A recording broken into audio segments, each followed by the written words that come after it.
Hello, we are Memphis Communiversity. Today we are going to be continuing our intro to proof-based math, and today's topic is an introduction to functions. So you probably already are accustomed to functions if you've taken algebra or calculus or something like that. But here we're going to try to rigorously define functions. We're going to sort of look at functions that you might not be used to because you're probably used to looking at functions from the real numbers to the real numbers. So let's get onto it. It's going to be a continuation really of our relations unit because functions are relations. So what are functions?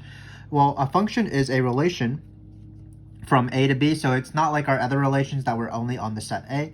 It's going to be on A and B, where you can think of a function as a collection or a set of points where the first coordinate is going to be in A and the second coordinate is going to be in B. So it's sort of like a relation because it isn't a relation. So again, first coordinate it will be in our first set, second coordinate will be in our second set.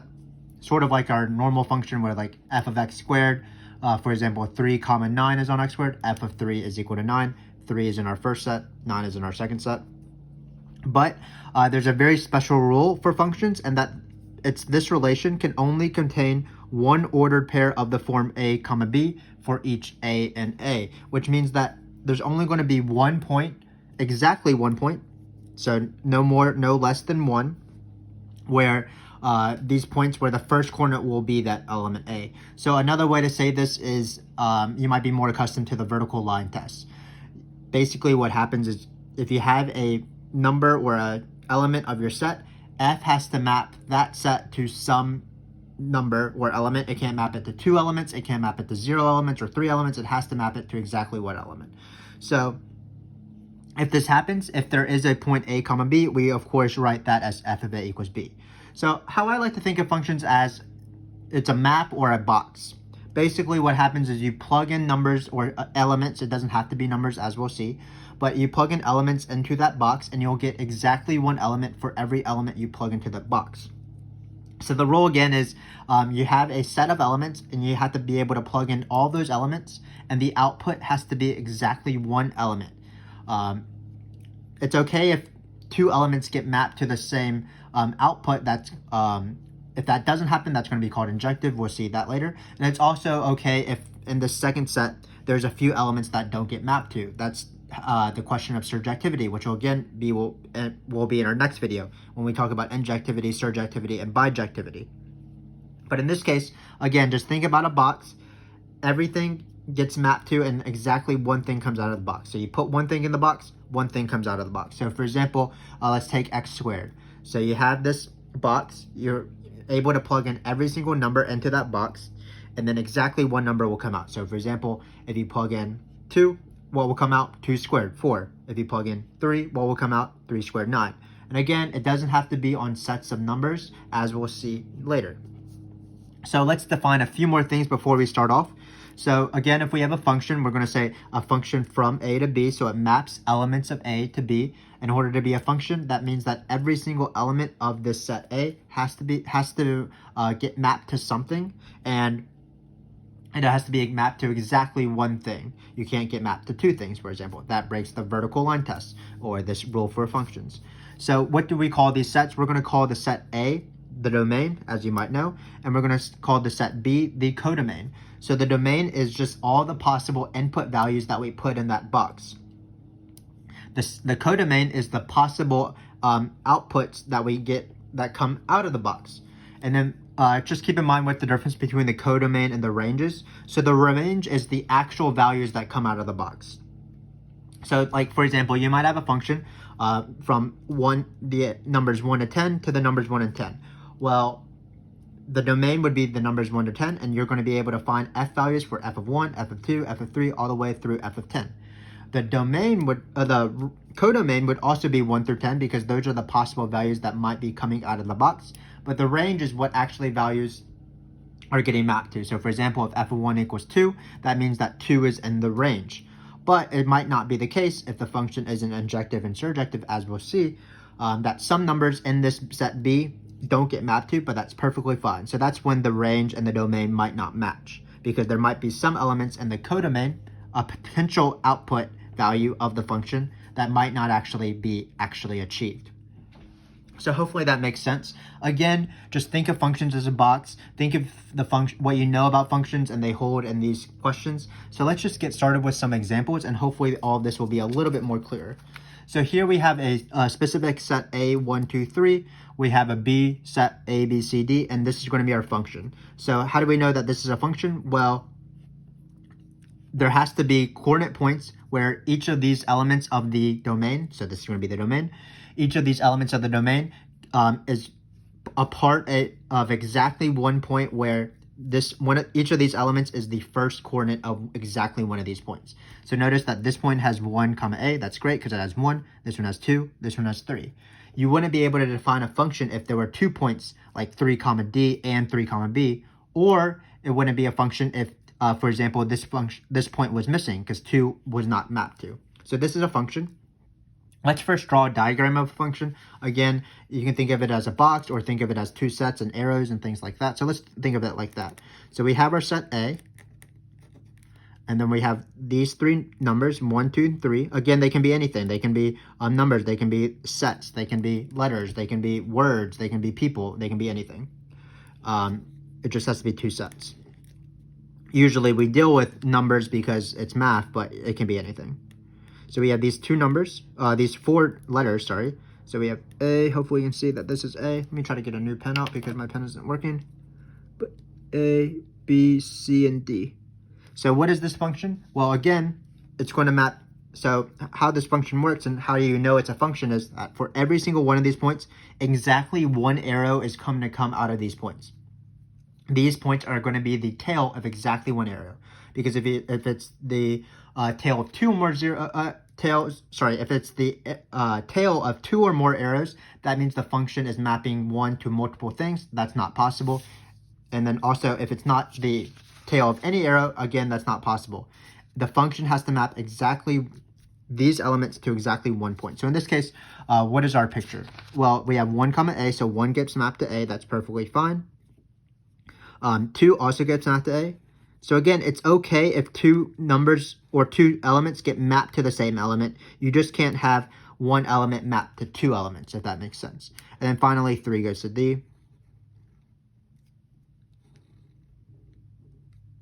Sorry that there's sort of breaks in my arrows, but this is our picture of F. So again, it's okay that A gets mapped to twice. It's okay that B and C don't get mapped to. All that matters is really the domain, and you're checking that, make sure that the function maps each element to the domain to exactly 1 element, which is what this function does. So let's state the domain. Well, the domain is this set right here. The domain is A.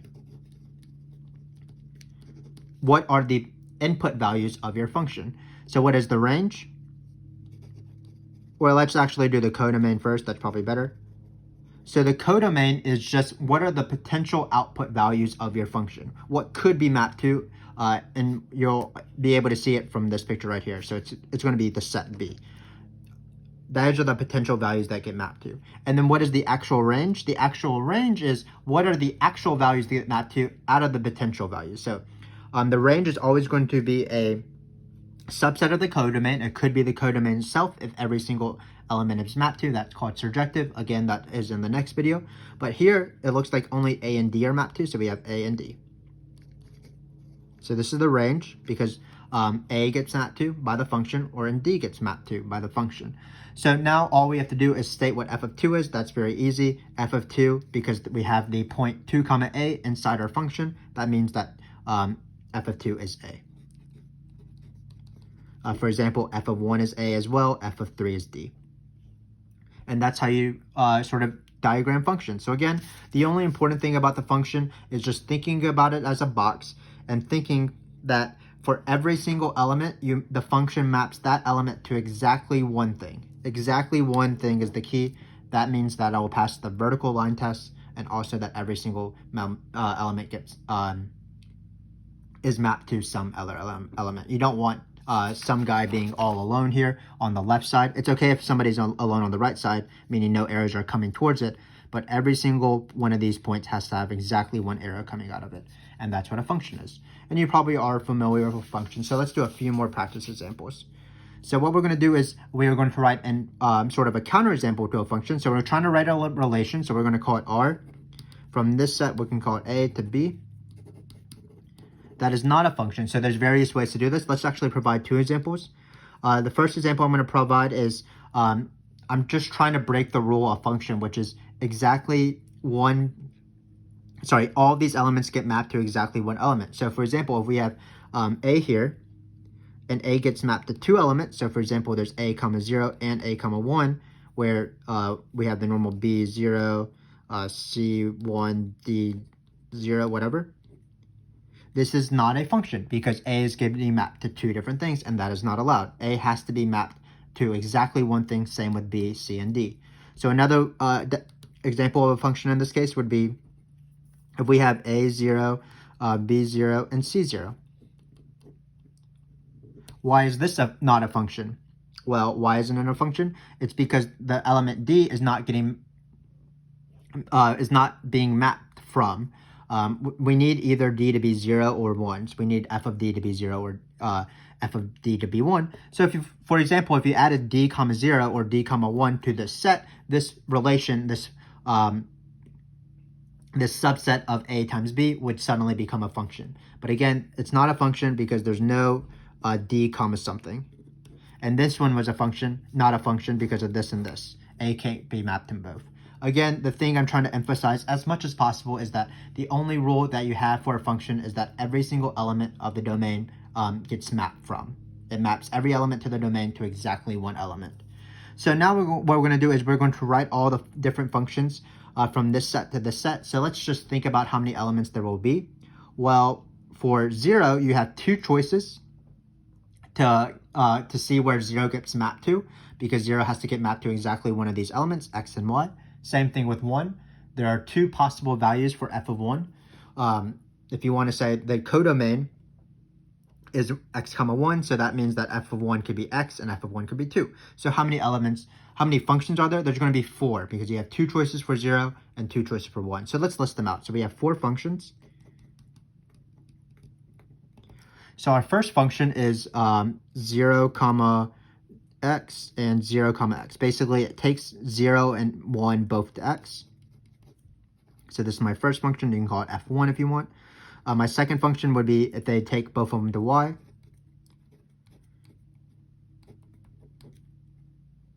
And then my third function will be taking 1 to x, so 0 to x maybe, and then 1 goes to y. And then our last function, is the reverse of this. So 1y and then 0x.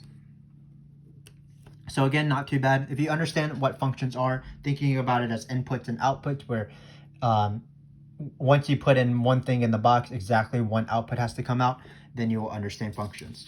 So now what we're going to do is we are going to take this function right here.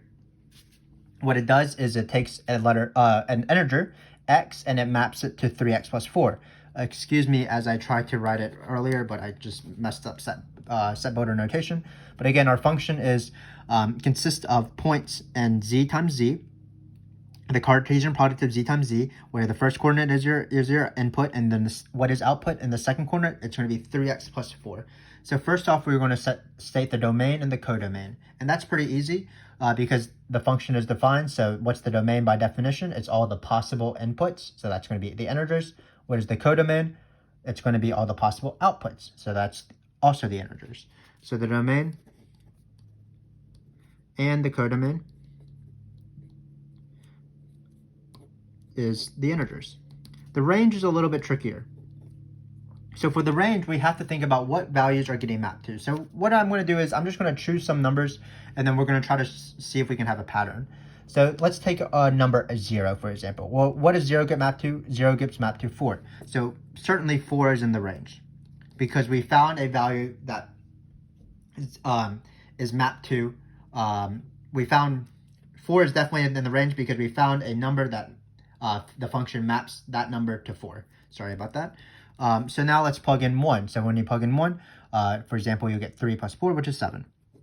And then notice what will happen is that you're adding 3 every single time. So it'll be 10, 13, and so on. What about when you plug in negative numbers? Because of course you're allowed to plug in negative numbers. Well, when you plug in -1, you'll get 3 times -1, which is -3 plus 4. That's going to be 1. And then you're going to subtract 3 going this way. So for example, if you plug in -2, you'll get negative 6 plus 4, that's negative 2. The next one will be another minus 3, so that's negative 5. But we're going to put ellipses because we ran out of space. So what are these numbers? Well, if you think about it in terms of modulos, congruence of integers, these are all the integers that are equal to, so these are equal to the integers such that x is equal to 1 mod 3, because notice that if you take the difference of any of these two numbers, it will be divisible by 3, and that's what the definition of congruence is by integers. So it is that equivalence class. The equivalence class of 1 mod 3. So hopefully that makes sense. Again, not too bad. And then one final question, finding f of 6, that's very easy. You just plug in the function. So when you plug in 6 here, you'll get 3x plus 6, 3 times 6 plus 4. And that will be 18 plus 4, so that's 22. And notice 22 is definitely in our range because it is achieved. It is an output that is achieved. And 22 is equal to 1 mod 3 because 22 minus 1 is 22 minus 1 is 21, and 21 is divisible by 3. So hopefully all this makes sense. Again, not too bad. You've been dealing with functions in the past. What confused me at first is basically just going from functions on the reals to other functions. So just keep in mind that the input and the output, the domain and the codomain, doesn't have to be the real numbers. It doesn't even have to be numbers at all. Basically, a function just takes one thing, a set of one thing where it takes every individual element of that set to exactly one thing in a codomain. So we have one last thing to talk about. So what we're going to talk about is this function right here. Again, a little bit trickier. So what it's going to do is it's taking a subset and then it just finds the cardinality of that subset. So let's think about it. So is this a function? It is a function because it takes every single one of these subsets and outputs exactly one number. What is that number? It is the cardinality of that set. And every single subset of the integers modulo 6. So just think about, these are the equivalence classes of 6. This is the video we talked about in our previous video, where z6 is the equivalence class of 6. So it's the equivalent classes 0, 1, the equivalence class of 0, the equivalence class of 1, 2, 3, 4, 5, and so on. Or those would be the 6 equivalence classes. And basically you're just taking subsets of that. So if you take subsets of that, you're going to be able to output a number because you just find how many equivalence classes are basically in your subset. So it is definitely a function because everything gets mapped to exactly one thing, the cardinality, I just can't pronounce that word, but the cardinality of that set. So what we want to think about is, yes, it is a function by that argument. So what we want to think about is, what is the domain? Well, what's the domain? It's any potential subset of Z6. That's going to be the power set of Z6.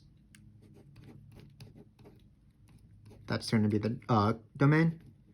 For example, you take the set, the equivalence classes 2, 3, the equivalence class of 2, the equivalence class of 3, the equivalence class of 4. Then what is that set gets mapped to? That will get mapped to 3 because you have 3 equivalence classes. You have 3 things, 3 elements of Z6. So that's why the domain is you just take a subset of the equivalence classes. And what is the set of subsets of a set? That's going to be the power set. So finally, we have one thing to talk about left, which is the range. So what is the range here? Well, we're just thinking about what are the possible cardinalities of these sets in Z6 or subsets of Z6. Well, you can have the empty set, of course. So the range is going to be the empty set. The range isn't the empty set. If you take the empty set, what does that get mapped to? Well, the cardinality of the empty set is 0. So 0 is in the range because f takes the empty set to 0. So 0 is achieved as an output value. Then you might have the set, for example, just the equivalence class of 2. That would get mapped to 1 because the cardinality of that set, if we only have one equivalence class, would get mapped to 1. So 1 is possible. Same thing if you have multiple equivalence classes like 2, 3, 4. If you have 4 of them, then it gets mapped to the number 4 because that's the cardinality of the set. So you can have 2, 3, and 4. And then how far does it go? Well, the maximum number of equivalence classes that you can have is if you take Z6 in its entirety, which is 6 equivalence classes. The equivalence class is 0, 1, 2, 3, 4, and 5. So that's 6 equivalence classes. The integers modulo n has n equivalence classes, starting at 0, ending at n minus 1. So what's the range? It's going to be 0, 1, 2, 3, 4, 5, 6. Where who gets mapped to 6, it's actually Z6 itself. Who gets mapped to 5, there's multiple things getting mapped to 5. For example, the equivalence classes of 1, 2, 3, 4, and 5. That set gets mapped to 5 because there's 5 equivalence classes. You're leaving out the equivalence class of 0. So hopefully this made sense. Again, the big focus that I'm trying to stress in this case, I'm really trying to stress two things. The first thing is that a function doesn't have to be on the real numbers. We can get more accustomed to a wider variety of functions, and that will allow us to sort of answer more questions about functions. But basically, a function goes from one set to another set, and then the second big thing is that for every single element in the domain, the function maps that element to exactly one element in the codomain. So that's what I want to stress about functions. You probably have, again, a pretty good idea of function. We're just sort of making your notion of functions a little bit more abstract and a little bit more broad. So hopefully this video made sense. What I would say is that it's just the continuation of our function videos. We're going to have multiple function videos as the name intro to function videos imply. This was the intro. So what I would do is I would watch our next video where we introduce the concepts and the properties that we've been talking about functions. We mentioned them in this video: injective, surjective, and bijective. So if you want, our next video will be proving whether functions are injective, surjective, and bijective. So be on the lookout for that. Thanks again for watching as normal, and I hope to see you then.